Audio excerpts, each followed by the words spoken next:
Welcome to the Exodus Cry podcast, where we have honest conversations around exploitation, trafficking, sexual culture, and justice. Hello and welcome back to the Exodus Cry podcast. Today we have with us Caroline Pugh Roberts, who is a survivor of human trafficking and now works full-time with victims of sexual exploitation. She has received the Queens Diamond Jubilee Medal for her work in this area, as well as the Hope Award and John Robinson Awards. We're very grateful to have her with us on our podcast today. Thank you for watching. To start out, maybe you could tell us about the trafficking situation happening in Canada. It's exploding, especially since COVID, and I was very frightened about that. A lot of kids at home, a lot of folks losing their jobs, and familial trafficking has always existed, but I really saw it expand exponentially as time went by with COVID. It's a crime that a lot of people get away with, and more people are catching on. And what we primarily see, separate from the familial trafficking, is what we call the lover boy / Romeo pimp scenario. And organized crime is getting bigger, but it's primarily the lover boy scenario. And what they do is they find a woman who is vulnerable. And everybody on this planet wants love. And that's what they sell. I watched a film of a trafficker in jail, and he, in his orange jumpsuit, was looking down at the table, and the interviewer said to him, "How do you do it?" And he lifts his head up, and he looks her straight in the eye, and he says, "I sell them the dream." And it's that easy with vulnerable women and boys who want love.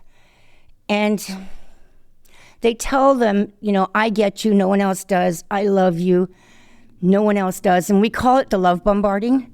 And it's also done through material goods, as in handbags are a big one, the nails getting done, clothing. They'll also, when you're 16 and somebody's telling you how wonderful you are and they're supplying you with alcohol and drugs, it's heady stuff. You don't know who you are at 16, although I certainly thought I did. Right. And they fall in love real quick, just like I did. For myself, I had been married to a South African who was a registered Thai massage therapist. And he had gone to Thailand to get more education, and the tsunami hit. And he disappeared. I then spent the next 7 years looking for him, but at the time, the Thai authorities sent me photos of bodies that had been in the water for weeks. I was working with the Thai authorities, Canadian consulate, and it was horrific, and I didn't find him. I then lost my mother and my two best friends within a period of 6 months. With hindsight, I was struggling with undiagnosed complicated grief and undiagnosed clinical depression. Mm-hmm. My friend's husband introduced me to his friend. I now know there were ulterior motives. But that's what made me vulnerable, and he did the love bombarding scenario. He came to me, and they're clever. They're not, but they are. He told me he would take care of everything. It would be okay. And I was such a mess emotionally. I needed that, and he picked up on that instantly. I'd come home, and he would have gotten into my apartment and there'd be stereo equipment, Tommy jeans, and I fell for it. I did. I straight up fell for it. And that's what we see mainly in Canada, although it is starting to change. It's interesting because when you talk about this issue of trafficking, especially child trafficking, there's no shortage of men out there who say things like, let me get a hold of these guys. Where can I go rescue these girls? There's these exuberant displays of enthusiastic interest in rescuing people from trafficking. But these same men valorize people like Andrew Tate, not realizing that most trafficking is not somebody being abducted, brought into a cage, and sold out from there. Most of the trafficking is what you're describing, is these more sophisticated methods of coercing and manipulating people through insidious means, and to get them to comply with going along with your trafficking agenda. So it's interesting to me to see that dynamic at work, and I think it just illuminates how important it is to bring understanding to this way of pimping, prostituting people out, trafficking. It's the guy who appears to be nice, charismatic, successful, powerful, wealthy.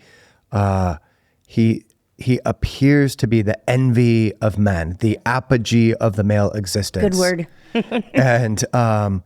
And yet underneath that, the means by which he's gaining validation for his masculinity and sexual affirmation and generating all this finance is by tricking people, deceiving them into prostituting for themselves. And so I'm really glad that you're touching on this, because it's just something that's so relevant right now in our culture around this whole issue. And what we have right now is a situation where, on one hand, you have a movie like The Sound of Freedom that is sounding the alarm on this very narrow version of trafficking. And on the other hand, there's this Andrew Tate figure who is held up and valorized as this man's man that's going to tell it the way it is and speak to the rest of men that don't have a voice and feel devalued and are reacting to the anti-male sentiment that they perceive in the culture. And Andrew Tate is their knight in shining armor. In reality, most trafficking is not happening in this This is not most trafficking. No. This is a very, very, and most trafficking is happening in this way that isn't even perceived as trafficking by people. So saying all that to say, I really appreciate what you're sharing about this lover boy. Is there any further insight that you can give us into your experience with that? I just want to touch on something you said, which I think is really important, because people don't see that trafficking is that way. But most of the victims, that word trafficking isn't even in their vocabulary. So they don't even know they're being trafficked. Right. And they could also have been swayed by the Tates of this world into thinking that this is the normal and this is how it should be. So, yeah, they don't know. And then when people say, why doesn't she leave? Well, what's she leaving? Something she doesn't even know she needs to leave until later down the line when things are just too brutal. So I was actually started being trafficked through the strip bars. Now, when I was 6 was my first sexual assault. At 14, I was attacked and raped. At 16, I was attacked and raped. And at 18, I was attacked and raped. So I had subconsciously learned that my body was not mine, that it was for the taking. And I hear this from the women a lot. They're going to take it anyways. I might as well charge for it. So I do get the logic, even though it's not logical. But from their perspective, and mine at the time too. So that also is how it happened to me. So for a lot of women, there's past history. I hear people say, well, I just beg. When you pan or beg on the street, your kids are hungry, you get maybe $20 at the end of the day, that's not going to feed them. And what people don't realize that these women, how many men have come up to them and said, I'll give you an extra 40 if you just do this. So even people judging them for doing it don't realize that they're going to be approached if they're not doing it. You're a target just by existing as a female or a young person on the street. So it's this predator-prey dynamic at work. And I would imagine it's hard not to develop a worldview that's centered around this predator-prey dynamic if your whole life experience has been fighting off aggressive, abusive, predatory males from your earliest memories of childhood. And so having gone through having endured some of these assaults against yourself and leading up to that moment that you were lured and coerced through these manipulative and deceptive means into the sex industry, at what point when you were in the industry, did it start to become aware to you that this was damaging to your own psyche, my soul? Yeah. Your soul, your spirit, your body. I had been trafficked by him for 8 years, and I had cried every single day for 8 years. So prior to that, because of my past trauma, I had been an addict, and I stopped cold turkey. I shook for a year. I couldn't hold a cup of coffee, but I had stopped. One night I woke up, he woke me up. I had to sleep on the floor because I always had to be within eyesight, and he put a crack pipe in my face. And he said, if you don't take a hit off this, I will never let you sleep again. As an addict, one is too much and one is too many. And I was right back where I started. People always say, why didn't she leave? I'm going to tell you briefly about trying to leave. Remember, I still thought I was in love, okay? I still thought he loved me because I didn't have the word trafficking in my vocabulary. So I ran to a women's shelter. They could hear him screaming because I called. And I got there and they told me they had no room for me. Who am I going to go back to? He was mad. And at that point, he said to me, I can no longer have a roof. We were in motels anyways, but he would make me live and work out of a car. And some nights I got lucky and there was a porta-poo, After that went on for, months and months and months, he allowed me back into the hotels. And I phoned the shelter again, at which point they took me in. But he knew where I'd been from the previous attempt to escape and went there and threw what was left of my belongings at the building. They, through their cameras and microphone, told him to leave the premises or they were calling the authorities, which he did. But then they came and got me and told me I was no longer allowed to stay there because my presence there endangered all the other women. They then moved me to another shelter. 2 days into that stay, I fell ill with what was to become a long battle with colitis. And we see this with a lot of the women once they are able to exit physical ailments, catching up with them. So I was put into the hospital and I was there for a few days. Once I got out, I was on the hospital stairs, front door with a quarter and nowhere to go because the shelter had evicted me because I was away for more than 2 nights. There was no one in the world I had left to call but him. So the whole cycle started again. And they like to burn. I have cigarette burns all over me. All my toes were broken at one point when I tried to leave. I had my nipples amputated. I then found out about the Salvation Army because prior to that, I had my act together. I didn't need to know about social service agencies. And there are a lot of people out there in the same position. So I went there and he found me. Remember, I still thought I was in love. I now know that he was in love with roughly $350,000 a year. But that took education and 2 years once I was out to understand that. I went back 3 times, and the last time he chased me up the fire escape. An alert security guard picked up on that and got me behind a locked door. A social worker came to me and said, something's going on. And I didn't disclose because I still didn't understand, but I said, I need help. They then got me back to the first shelter, but they literally had to form a human circle around me to get me out of the building and into the taxi safe. I was there. Now, I don't know how it works here, but you've got 24 days in a shelter. How do you get your life back together when you have the clothes on your back and an addiction? And for the first time in 8 years, I was able to exhale. All I wanted to do was sleep. But you got to get your stuff together. So I really, really was motivated and did a lot of work. And I got very, very lucky. They allowed me to stay there for 4 months as opposed to 24 days. And where I am, to get government housing, I had to have a letter stating I was living with my abuser. My abuser was my landlord. I saw women go back to their abusers/traffickers who'd been on life support because they couldn't get that letter. I, in my infinite wisdom, thought I'll go to the motels and ask them. All of them said no, except one who then blackmailed me and said, if I don't give him money, he's going to tell the trafficker. So I had to go back into the bars without my trafficker to pay this guy, which I did. But he granted me a boon.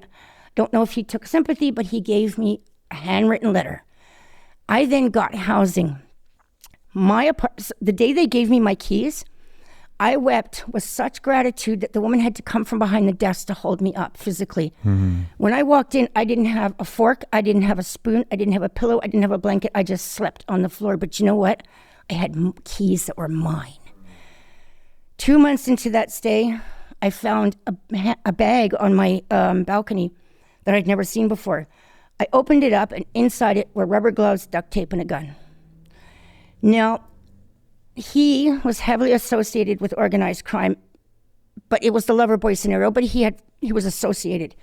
And I've met guys that have tattoos on their arms. It's a circle with a rat inside it and a line saying, "Rats are a dying breed." So I still didn't understand, but I knew that I was being warned. So I called the police, because what was I going to do with this gun? I didn't want it. And they came.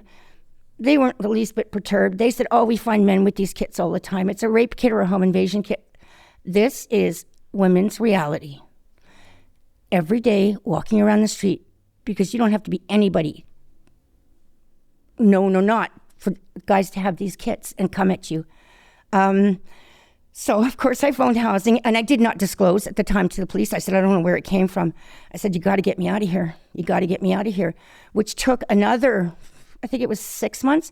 But for another 6 months, I lived in abject terror, thinking I was hearing sounds on the balcony that turned out to not be there, but I didn't know that. So when people say, "Why doesn't she leave?" I tried. Mm-hmm. It took 2 years to get away. And we see this all the time. There are, not only are there not enough services, but there's actually obstacles to people leaving.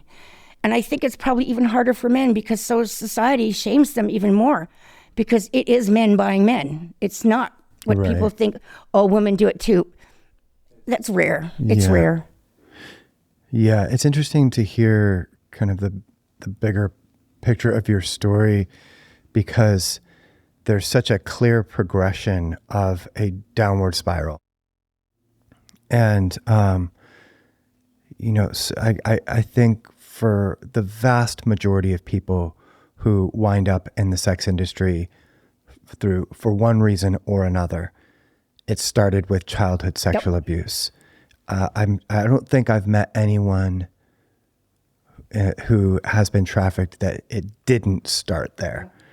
I'd have to really search my memory. But the vast majority, it starts there. And so some kind of trauma is invoked at that age that, and just kind of putting the pieces together of your story that then leads sometimes to substance addiction yep. and codependency to numb the pain of that violation. And then that numbing of the pain through substance abuse ends up intensifying the vulnerability. 100%. And exacerbating the vulnerability at an even greater level. And so it makes it an even more dangerous situation. In just a few decades, porn has invaded the screens of nearly every household with an internet connection. But few people know the truth about the multi-billion-dollar industry behind this content. Action! Our documentary miniseries Beyond Fantasy rips the mask off of the porn industry. It takes viewers straight into the belly of the beast and brings them face to face with some of the biggest porn producers and performers, as they describe, in their own words, an industry that profits from ethical violation, coercion, and abuse. The chances, the risks that they take are the deal that they make with the devil when they come into this business. It's a hard-hitting series that exposes the porn industry like no other film, but keep in mind that it does include the use of blurred porn video clips, so we encourage viewer discretion. You can watch the Beyond Fantasy series for free on YouTube or at beyondfantasy.com.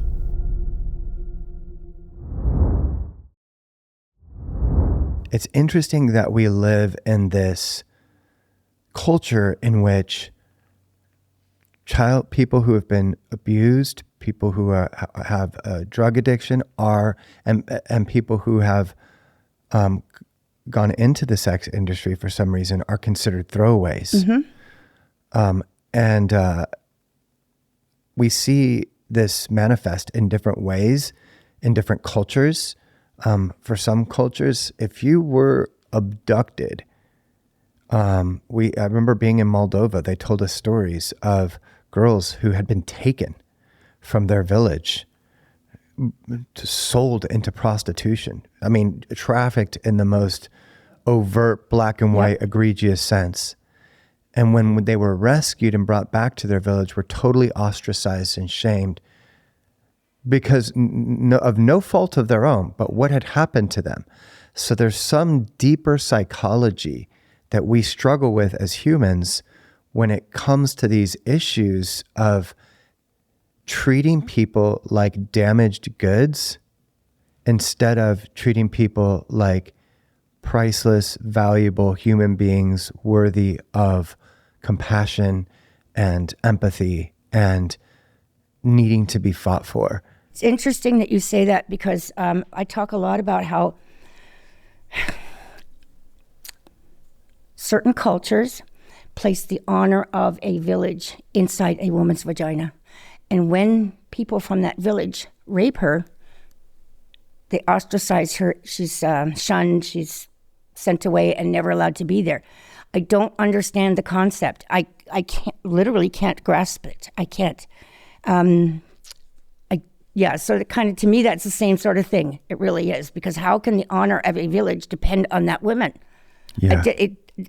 It boggles my mind. It all starts with like the value that we place on humans.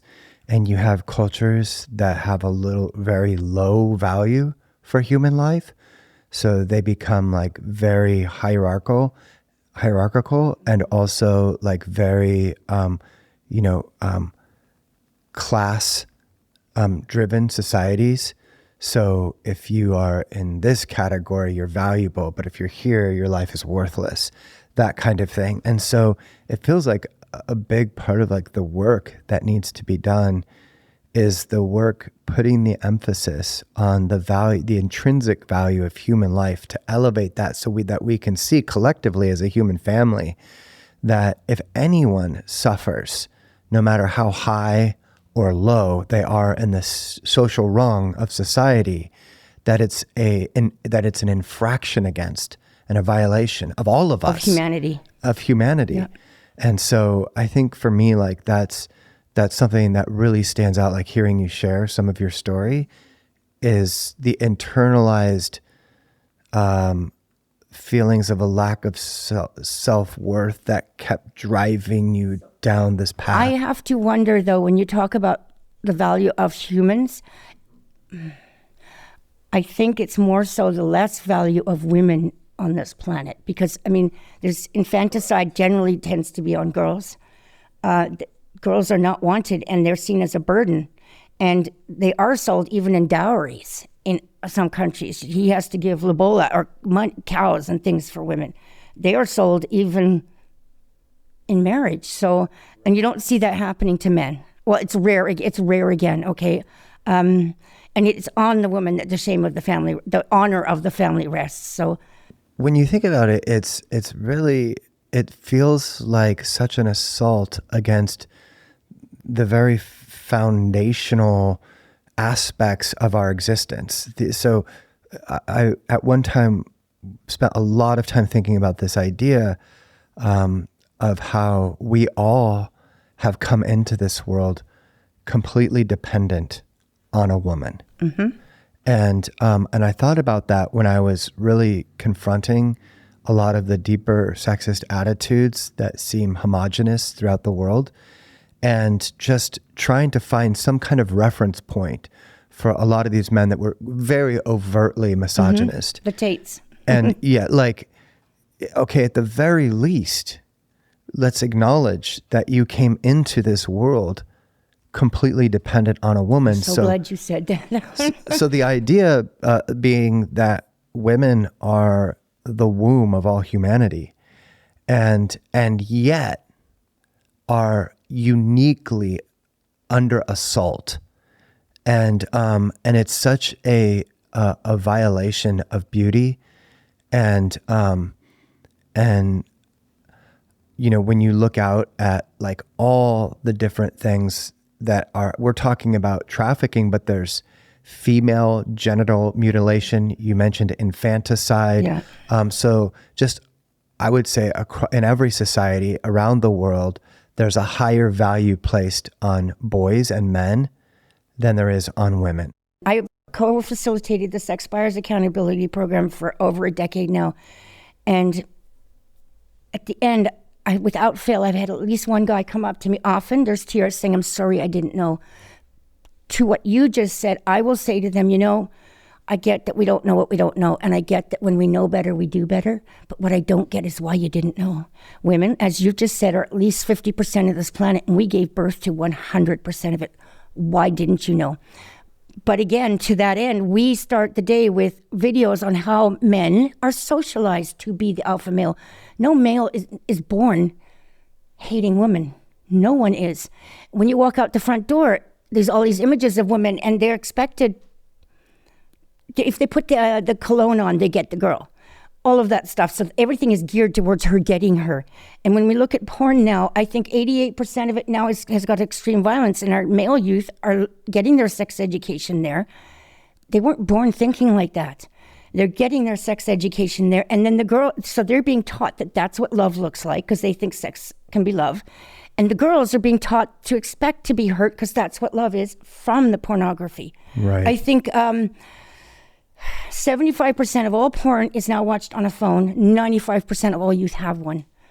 It's atrocious. And also, there's a wave of liberal feminism. It's the third wave now that is teaching our youth that pornography and selling of sex, the prostitution of a person, is empowering. Right. Having said that, pornography never goes away. And we know that the majority of the women in there have been coerced / trafficked, pimped. So even when she's dead, men are still masturbating to her rape. Okay, they can never escape it. When I speak to university classes, because the boys / men, they are at the age where they can purchase.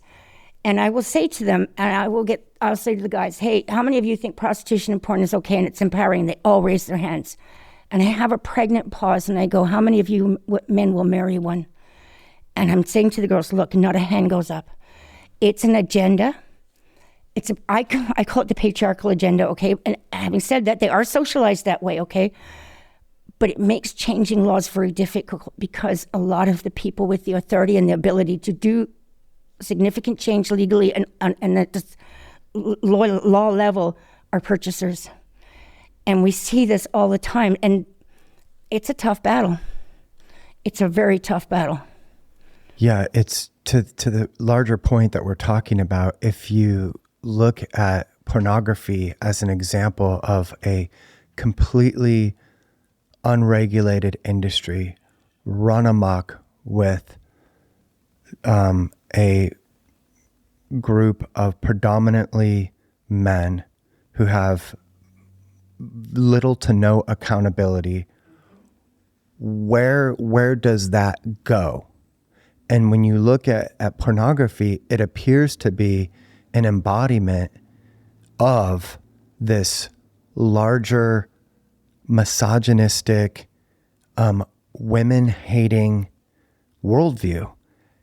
It's not something that we like to acknowledge consciously, but it's also quite obvious. Like when you look at the genres of what's popular in porn, almost always it has to do with some type of violence, humiliation, degradation of women, or violence towards women, or some type of subjugation, gangbang activity, some type of subjugation. And so even on that level, just looking at pornography as an example of the sentiment that is just below the surface, and oftentimes not below the surface, oftentimes very overtly being represented in our consciousness around the world. It's a very difficult thing to face that and to wrestle with that. And I think my heart in having these conversations and having conversations like with people like you, thank you, first of all, for your courage and transparency and sharing from your own story, is that these conversations would reach men and just... Sorry, Jason Katz, is that the name of the fellow? So the education of a boy to be a man is not really about that. It's about teaching him not to be a girl. Oh, Jackson Katz. Thank you. Yeah. He's fantastic. I don't know if that was came from him, but it made me think of him. He's incredible. Because once again, men have been socialized that calling a girl a woman, calling another man a girl or a pussy is an insult. So even the word girl is an insult to them. So it's socializing again, okay? No male is born like that. We have to eradicate all of that. It's got to start, we got to go with the youth. And it has to be, it's systemic, this attitude, and it's systemic because they're socialized this way. Yeah. Okay, I don't want to say men are terrible because they can be, but they were socialized that way. So we have to go to the root, absolute root. If the standard is, treating people with love and respect and dignity, the question then becomes for us, and again, my primary message is to men, but I know this is very relevant for women too, because some of the most extreme examples of bullying that I have seen, sexual-based, shame-based bullying, is women on women. So, and I would say in most cases and examples of like slut shaming and that kind of thing is women on women. But that is not a book for me to write as a man. I know, but I wonder if it's the internalized misogyny, because I think women, absolutely, they have been socialized again to enable the patriarchal agenda under the guise of it being empowering, because it gets so complex. We just have to respect each other, but we've got to do that. We've got to teach them from birth. Yeah. And the question is, like, if the standard is treating each other with love and respect and dignity and creating some kind of equality for us, then the question for me, because at some level these conversations have to become personalized. Yes. And the question for me is, how and in what way have I participated in thinking about or speaking about or behaving in ways that are dishonoring, disrespectful, unloving towards women, and how do I need to work on changing my own thinking? I remember talking with a man named Tony Porter from A Call to Men, and really kind of he helped unearth this understanding of the kind of latent misogyny that we grow up with and becomes part of our subconscious without even realizing it. Socializing. So it's not a question of if these issues are at work in me. It's more an issue of, am I aware of them? Yes. And am I actively, working on myself to overcome those? So at the John School, I address that. I say to them, it's time for men to stand up and be counted. It's time. Trump put it really well. It's locker room humor. When you're in the locker room and somebody says something, you have to say that's not funny. We call it rape culture. We call it, and I know, and I say this to them, and I know you're going to get pushback from your peers. They're going to call you a girl. They're going to call you pussy beaten or whipped. But can't you even begin for a second to imagine the pushback we've had? It's time for men to stand up and be counted for us. They have to, because otherwise this world's not going to improve. And you are going to lose friends. When we say no to a guy, we're terrified he could kill us. You're going to lose a friend. We get killed when we say no. Please stand up and be counted. You have daughters coming up. Do you not want better? Women are just asking for quality of life. And I don't even want equality. I am equal. I want liberation. Yes. Absolutely. Now, as we're kind of, pulling this conversation apart a bit, I'm very curious, because you live in Canada, as to the Indigenous population of people there and how they're affected by these dynamics. Yeah. Because one of the things that's come up in this conversation is how the vulnerabilities of an individual contribute to their exploitation. And stories that I've heard coming out of Canada regarding the Indigenous population are so disturbing. Is there any light that you can shed on that situation? Well, the Indigenous population represents about 4.8% of our total population in Canada, and they represent over 50% of the victims. Oh my yeah, goodness. It's astonishing. 4.8% of the total population. Yes, and 50% of the victims. Over 50%. And that's what's known, okay? And we know that the numbers are never, they're on the low end, always. This staggering number of victims coming from the Indigenous communities, what do you think is happening there that's causing that? Like, why? Well, they're vulnerable already. So much. So the reserves, there's no work. There's nothing there. So people drink because there's poverty, and you've got many people living in one house, huge family, intergenerational trauma going on, because the 60s scoop was only a generation ago. Every Indigenous person alive today is either a survivor or a first generation of a survivor. It is that close. It's that short a time ago. So the trauma is right there. It's not even historical. And then the predators are out there, and the racism, well, even Disney makes Indians, woo, and they're more lascivious, even in Disney. So again, people are socialized. So yeah, I'm going to buy her. She will be a good companion. I'm trying to be diplomatic here, okay? And they're pushed onto the street because people don't want to house them. People don't want to give them housing because they're racist.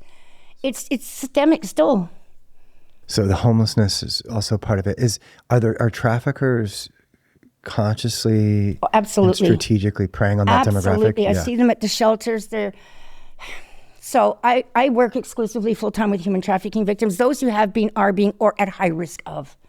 So I walk the streets too, and I can see who's at high risk, just like you say, and the group homes. And they prey on them. They wait at the bus stations. What they're doing too is, we know that a lot of the bottom girls are victims, okay? And they're sending these girls into the youth shelters to recruit back out. We are safe houses now. Some of them are catching on. In the first 30 days, a new woman, because there are no male ones, which is a problem, can't interact with the other woman in the shelter for the first 30 days unless there's a staff member there, because they're going in, the trackers are sending them in to recruit back out.